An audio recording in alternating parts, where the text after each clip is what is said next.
अस्सलाम वालेकुम नाज़रीन, आप यूट्यूब चैनल देख रहे हैं। मैं इमरान खान हूँ। सबसे पहले जो साबिक वज़ीर-ए-आज़म इमरान खान साहब ने स्टेटमेंट दिया, मैं आपको वो पढ़ के सुना देता हूँ। इमरान खान साहब का ये स्टेटमेंट जो है वो पाकिस्तान तहरीक इंसाफ ने इमरान खान साहब का जो ऑफिशियल ट्विटर अकाउंट है वहाँ पे भी पेश किया है। एक जो कन्फ्यूजन पैदा हुआ था जिसपे सोशल मीडिया के लोग बहुत एतराज़ कर रहे थे, मैंने आपसे ये कहा था कि कुछ एतराज़ जो है वो बाद का बेजा होते हैं और वो ओवरडू हो जाता है। लेकिन दूसरी जानिब से मैंने आपको ये कहा था कि पाकिस्तान तहरीक इंसाफ कभी भी सोशल मीडिया की कुर्बानियों को या सोशल मीडिया की अहमियत को फरामोश नहीं कर सकती। सोशल मीडिया इमरान खान का सबसे बड़ा हथियार भी है। अब इसमें क्लैरिटी आई है। इमरान खान साहब ने जो स्टेटमेंट दिया वो ये बता रहे हैं और सहाफ़ियों से उन्होंने बातचीत की है जो उनके अपने ट्विटर अकाउंट के ऊपर आया। मुख्तसर स्टेटमेंट मैं आपके सामने रखता हूँ, सिचुएशन क्लियर हो जाएगी। एतराज़ ये किया जा रहा था कि गालिबन जब इकट्ठे हुए सब स्वाबी में, तो शायद स्वाबी से आगे फौरी तौर पर एक एहतजाज का प्रोग्राम था। लेकिन 2 दिन पहले ये वाइब्स आना शुरू हो गई थी कि पाकिस्तान तहरीक इंसाफ की शायद हिकमत अमली बदली है, लोग सामान लेकर नहीं आ रहे और जो सामान लाने की तैयारियां हैं वो नहीं हो रही, लेकिन एक जलसा हो रहा है। मैंने आपको बताया था कि पाकिस्तान तहरीक इंसाफ कुछ और चीज़ों का जायजा ले रही है। आलमी सतह पे जो एक बड़ी तब्दीली आई है, अमेरिकन इलेक्शन के अंदर गैर मुतवक्के तौर पे अमेरिकन एस्टेब्लिशमेंट को शिकस्त देकर डोनाल्ड ट्रंप जीत गए हैं और डोनाल्ड ट्रंप के जीतने के बाद सारा का सारा पांसे ही पलट गया है। अब जो एक प्रेशर इमरान खान को फांसने के लिए या इमरान खान के खिलाफ एक प्रेशर बाहर से आता था या एक मदद जो बाहर से आती थी, वो मदद अब पाकिस्तान में नहीं आएगी। तो क्या उस मदद के बगैर पाकिस्तान का निजाम इमरान खान को अंदर रख सकेगा? थोड़ा सा सिंप्लीफाई कर देता हूं ताकि आम आदमी को समझ आ जाए, हम सब जरा समझ जाए। मुझे खुद भी जरा थोड़ा सा टाइम लगा इन सारी चीजों का एनालिसिस करने में। देखिए होता क्या है, अमेरिका एक बहुत बड़ी ताकत है, बहुत बड़ा तगड़ा मुल्क है, आईएमएफ को वो कंट्रोल करता है, आलमी फैसलों के ऊपर उसका असर होता है अमेरिका का, ये बात बहुत क्लियर है। जब पाकिस्तान के अंदर इमरान खान की हुकूमत के खिलाफ कार्रवाई हो रही है तो जो हुकूमत कर रही है उससे मुख्तलिफ किस्म के चैलेंजेस का सामना है, जैसे कि माशी चैलेंज का सामना है, आलमी फ्रंट के ऊपर बहुत सारे इशूज हैं, इंसानी हकूक की खिलाफ वर्जियों की सूरत में बड़े चैलेंजेस का सामना है। तो ये सारे चैलेंजेस कमजोर पड़ जाते हैं या इन सारे चैलेंजेस को टैकल करना हुकूमत के लिए आसान रहता है अगर अमेरिका की आशीर्वाद मौजूद रहे। तो अगर अमेरिकन आशीर्वाद खत्म हो गया, मिसाल के तौर पे जो बाइडन के जाने के बाद डोनाल्ड ट्रंप जो बाइडन की पॉलिसी को टो नहीं करते, वो ये कहते हैं हम इस पे सपोर्ट नहीं करेंगे इंसानी हकूक की खिलाफ वर्जियों में पाकिस्तान को, पाकिस्तान जाने और पाकिस्तान का काम जाने, या वो ये कह देते हैं कि जनाब हम आपको मदद नहीं करेंगे, आपके जो माशी तौर पे पाकिस्तान में अदम इस्तेहकाम पैदा हो रहा है जिसकी बड़ी वजह सियासी अदम इस्तेहकाम है, तो आप सियासी अदम इस्तेहकाम को खत्म करें ताकि माशी अदम इस्तेहकाम खत्म हो। हम आपको जबरदस्ती का वेंटिलेटर नहीं लगाएंगे, आपको करना पड़ेगा। तो ऐसी सूरत में इस निजाम को इमरान खान के पास जाना होगा। अगर इनको स्टेबिलिटी चाहिए तो इन्हें इमरान खान को तस्लीम करना पड़ेगा, माइनस इमरान खान की गर्दान छोड़नी पड़ेगी और इमरान खान को जाकर मिलना पड़ेगा, उसको बनाना पड़ेगा। पाकिस्तान तहरीक इंसाफ शायद इस चीज को भी असेस कर रही है कि आने वाले दिनों में यह हुकूमत खुद चलकर पाकिस्तान तहरीक इंसाफ या हुकूमत या एस्टेब्लिशमेंट, आप जो भी कहें, पूरा निजाम, ये इमरान खान साहब से गुजारिश कर सकते हैं कि ठीक है हम आगे बढ़ना चाहते हैं तो कोई रास्ता निकाला जाए, मुमकिन है कोई मुज़ाकरात भी हो जाए। लेकिन पाकिस्तान तहरीक इंसाफ साथ ही साथ एहतजाज का एक मोमेंटम भी रखना चाहती है। अब इमरान खान साहब के स्टेटमेंट से आपको आइडिया हो जाएगा। स्वाबी जलसा में हमने लायामल दे दिया है, इस बार हमारे लोग वापस घरों में नहीं जाएंगे, क्लियरली इमरान खान साहब ने कह दिया। हमारा एहतजाज आइन, जमहूरियत और आज़ाद अदलिया की बहाली और हमारे बेगुनाह कारकुनों और रहनुमाओं की आज़ादी तक जारी रहेगा। ये मामला जो है वो मैंडेट का, एक्चुअली तो पाकिस्तान तहरीक इंसाफ का, वो कहते नहीं हमारे जो बेगुनाह लोग पकड़े उन्हें छोड़ो, वो ये कहते थे अदलिया की आज़ादी और बहाली रहनी चाहिए। दूसरा वो कहते थे हुकूमत ही नहीं है, मैंडेट चोरी का है तो मैंडेट हमें वापस मिलना चाहिए। आइंदा चंद रोज तक मुकम्मल तैयारी के साथ मार्च की तारीख मैं खुद दूंगा, इमरान खान साहब ने कहा। पाकिस्तान की हकीकी आज़ादी के लिए मैं हर कुर्बानी देने के लिए तैयार हूं। तहरीक इंसाफ के ओहदेदार, मेंबरान assembly, nazmeen, ticket holders, workers और सपोर्टर्स अपनी तैयारी मुकम्मल कर लें और ग्राउंड पर मोबिलाइजेशन के लिए काम शुरू करें। ये जनाब इमरान खान साहब का स्टेटमेंट है। सलमान अकरम राजा साहब ने भी एक स्टेटमेंट दिया इस हवाले से और उनकी भी इमरान खान साहब से मुलाकात हुई है। तो इमरान खान साहब से मिलने के बाद सलमान अकरम राजा साहब ने भी क्लियरली बताया कि एक्चुअली इमरान खान साहब ने उन्हें क्या कहा। सलमान अकरम राजा साहब ने जो ट्वीट किया, उन्होंने कहा चंद मिनट कबल इमरान खान साहब से अडेला जेल में मुलाकात के बाहर निकला हूं। वहां मौजूद सहाफियों के सवाल के जवाब में खान साहब ने कहा कि स्वाबी में नवंबर में मुल्क गिर एहतजाजी तहरीक का ऐलान उनकी हदायत के मुताबिक था, मुतय्यन तारीख का ऐलान वो खुद करेंगे। यानी इमरान खान साहब की अपनी राय है कि अभी इस मामले को यहां पे रोका जाए, अभी तारीख अनाउंस ना की जाए, लोगों को ज़हनी तौर पे तैयार किया जाए, लोगों को वापस भेजो ताकि जाकर वो तैयारियां करें और फिर मैं ऐलान करूंगा कि कब निकलना और कब नहीं निकलना। ये तो हो गया मामला क्लियर। दूसरी एक खबर मैं आपको दे रहा हूं, ये बहुत इंपॉर्टेंट है। खबर ये है कि जो अमेरिका में पाकिस्तानी सफारत खाना है उसके ऊपर बहुत दबाव डाला गया है, कुछ जो लॉबिस्ट हायर किए गए उनके ऊपर बहुत दबाव है और जितने भी ताल्लुकात पाकिस्तानियों के अमेरिका में हैं वो सारे इस्तेमाल किए जा रहे हैं कि कुछ भी करके शहबाज शरीफ साहब की डोनाल्ड ट्रंप से टेलीफोन पर बात करवाई जाए। मुमकिन है ये बात हो जाए, मुमकिन है ना हो, क्योंकि डोनाल्ड ट्रंप का ट्रैक रिकॉर्ड है। 2016 में जब डोनाल्ड ट्रंप इक्तदार में आया था अमेरिका में, इलेक्शन जीता था 2016 में नवंबर में, इलेक्शन जीतने पे, सदर बनने पे नहीं, सिर्फ इलेक्शन जीतने में। नवंबर में इलेक्शन होता है तो नवंबर दिसंबर गुजर जाते हैं, तो जनवरी के 20 तारीख को जो है वो नया सदर हलफ उठा लेता है। वो एक रस्मी तकरीब होती है, उससे पहले वो सदर बन चुका होता है। तो अब जो है वो डोनाल्ड ट्रंप ने उस वक्त नवाज शरीफ से बात की थी जब नवाज शरीफ साहब ने एक झूठा एलामिया जारी कर दिया था, एग्जैजरेटेड, जिसको बाद में अमेरिकन ने बड़ा माइंड भी किया था कि बात हमारी आपके साथ कोई और हुई है, आपने जाके बाहर कोई और बातें बता दी है। वो मियां साहब उस वक्त पनामा में फंसे हुए थे। मियां साहब के उस वक्त आवाम के अंदर हालात बहुत खराब थे। एस्टेब्लिशमेंट भी मियां साहब की उस वक्त मुखालिफ थी।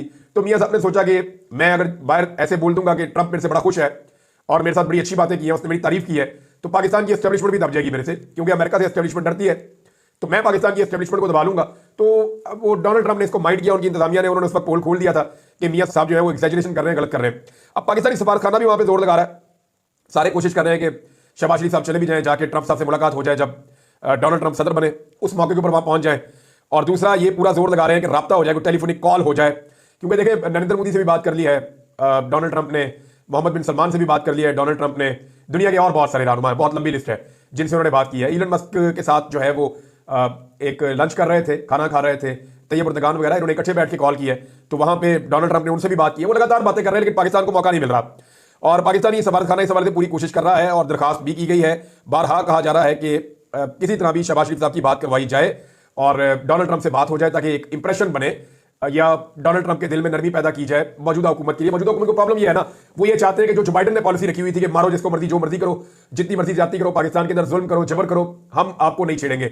और अगर इकॉनमी में आपको प्रॉब्लम आएंगे, इमरान खान की वजह से अगर सियासी इस्तेहकाम नहीं आ रहा, उसको मारने की वजह से पाकिस्तानी नहीं मान रहे, तो हम कहीं ना कहीं आपको थोड़े थोड़े वेंटिलेटर लगाते रहेंगे ताकि आपका टाइम अच्छा गुजर जाए। लेकिन इस तरह पाकिस्तान आगे तो नहीं बढ़ेगा।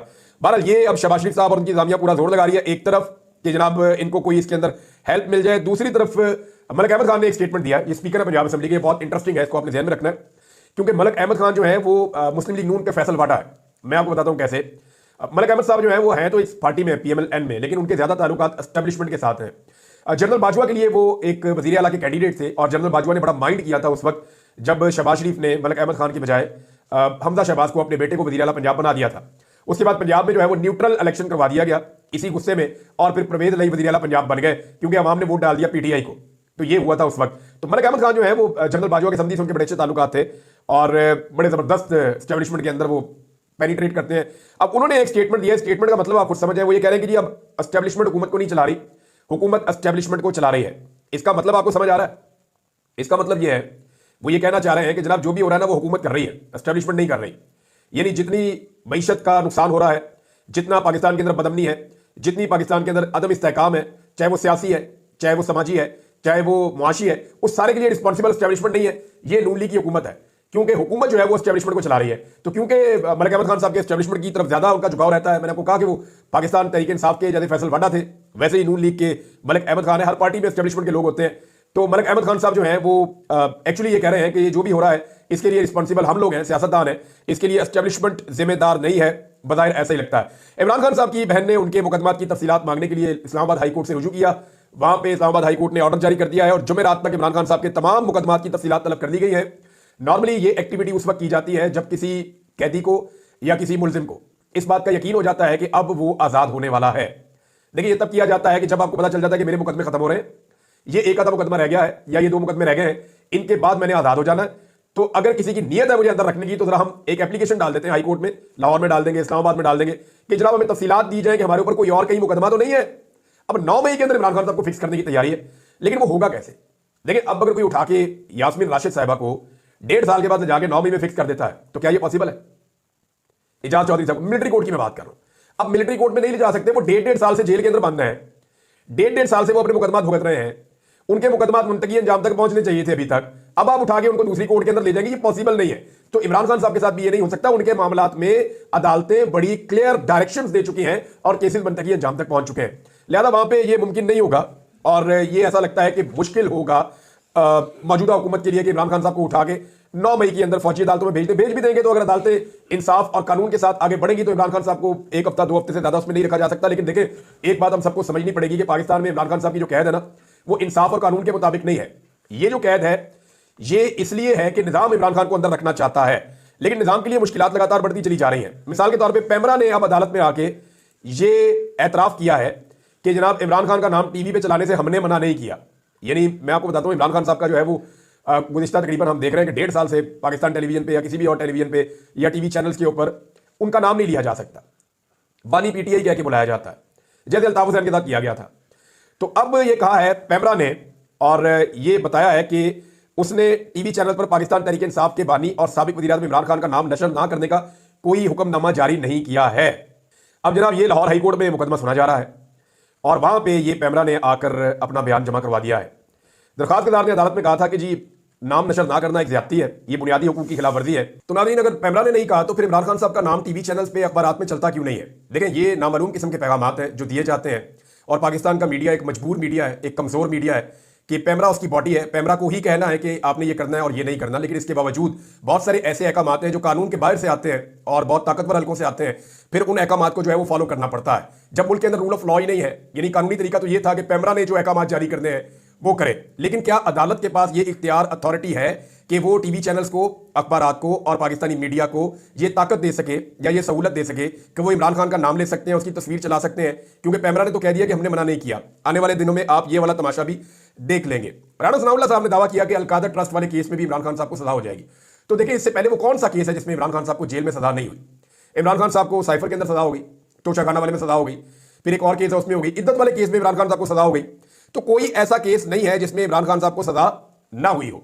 अब अगर दोबारा इमरान खान साहब को एक और सजा हो जाती है तो ये भी पहले वाली सजाओं की तरह उड़ जाएगी, क्योंकि जितनी भी सजा इमरान खान साहब को दी गई है जेल ट्रायल के अंदर, उन सारे ट्रायल्स के अंदर लकूनात हैं, उन सारे ट्रायल्स के अंदर प्रॉब्लम्स हैं, और बाद में जब भी कभी उस केस को हायर कोर्ट्स के अंदर सुना गया तो वहां इमरान खान साहब या तो बरी हुए, या उनकी सजा खत्म हो गई, या सजा मुअत्तल हो गई, या उनकी जमानत कंफर्म हो गई। तो ये सारी चीजें हुई हैं। इस केस में अगर सजा हो भी जाएगी तो इमरान खान साहब का कुछ ज्यादा नहीं बिगड़ेगा, अगली अदालत भी है, वहां जाके वो इंसाफ ले लेंगे। लेकिन एक बात इसमें क्लियर होती है कि इमरान खान साहब जहां जनवरी और फरवरी में खड़े थे, जहां उनको सजाएं हो रही थी, ऐसा लगता है कि वो आज भी वहीं खड़े हैं।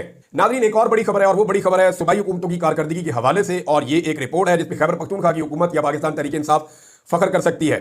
ये जो फेडरल मिनिस्ट्री है खजाना की, और वफाकी हुकूमत ने खुद इस बात का एतराफ़ कर लिया है कि सबसे अच्छी कारकर्दगी, जो माशी कारकर्दगी है तमाम सूबों में, सबसे अच्छी माशी कारकर्दगी खैबर पख्तूनख्वा की हुकूमत की रही है। और खैबर पख्तूनख्वा की हुकूमत के हवाले से यह दावा भी किया जा रहा है कि IMF का वफ़द जो पाकिस्तान आना चाहता है वो खैबर पख्तूनख्वा की हुकूमत से भी मिलेगा और उनसे जानना चाहेगा कि उन्होंने क्या इक़दाम किए जिसके बाद उन्होंने माशी तौर पर सबसे अच्छी कारकर्दगी दिखाई है। देखिए, अगर इस वक्त सबसे ज़्यादा दहशतगर्दी से मुतासर किया जा रहा है किसी सूबे को तो वो खैबर पख्तूनख्वा है। वहाँ पे तहरीक खैबर पख्तूनख्वा की हुकूमत अलग से चला रही है।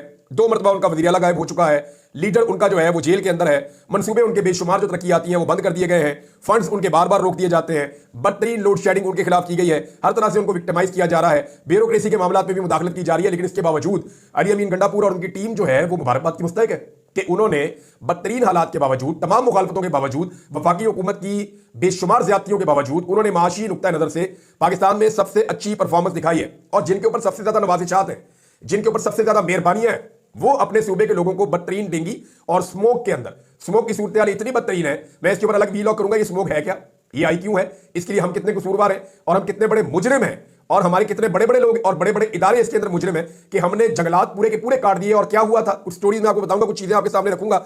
लेकिन मामला यह है कि वो स्मोक के अंदर छोड़ के सूबे की वजीर आला और सूबे को खसारे में डाल के वो चले गए जिनेवा, स्विट्जरलैंड की सैरें करने के लिए, और साथ जो माहौलियात की वजीर है उनको भी साथ ले गए। और उनका वजीर का काम क्या है जनाब, बैग उठा के साथ फिरना, एक बैग अपना पकड़ा हुआ है और एक गालिबन दूसरा जो है वो वजीर आला साहब का बैग पकड़ा हुआ है। मुलाजमों जैसी औकात कर दी है वज़रा की इन्होंने। ये ऐसा लगता है ये वजीर बनाते ही उसको है जो मुलाजमों की तरह रहना पसंद करता है। वो चीफ सेक्रेटरी जो है वो अजीब तरीके से पीछे जो है ना वो लमक लमक के उनके चल रहे होते हैं। ये मुझे हैरत होती है, ब्यूरोक्रेसी को शर्म भी नहीं आती कि हमारा चीफ सेक्रेटरी इतना कमजोर है कि वो एक फैमिली में उनके पीछे पीछे पीछे पीछे चल रहे हैं, वो अपने पर्सनल विजिट के ऊपर वहां पे मौजूद है, अपना इलाज करवा रही है, और ये उनके पीछे पीछे फिर रहे हैं। एक वजीर जो है वो बैग उठा के फिर रही है, ये पीछे पीछे फिर रहे हैं, और वहां पे रोजाना सड़क के ऊपर कोई ना कोई तमाशा लगा हुआ होता है। बहरहाल ये जो तर्ज अमल है ये ब्यूरोक्रेसी वाला ना तो चीफ सेक्रेटरी का है और ना वजीर वाला तर्ज अमल जो है वो वजीर माहौलियात का है। और माहौलियात का हाल क्या है, पाकिस्तान में शहर रहने के काबिल नहीं रहे। बड़ी खौफनाक रिपोर्टें आ रही हैं, इनके बारे में बाद में बात करूंगा। अब तक के लिए इतने, अपना ख्याल रखिएगा, अपने चैनल का भी अल्लाह हाफ़िज़।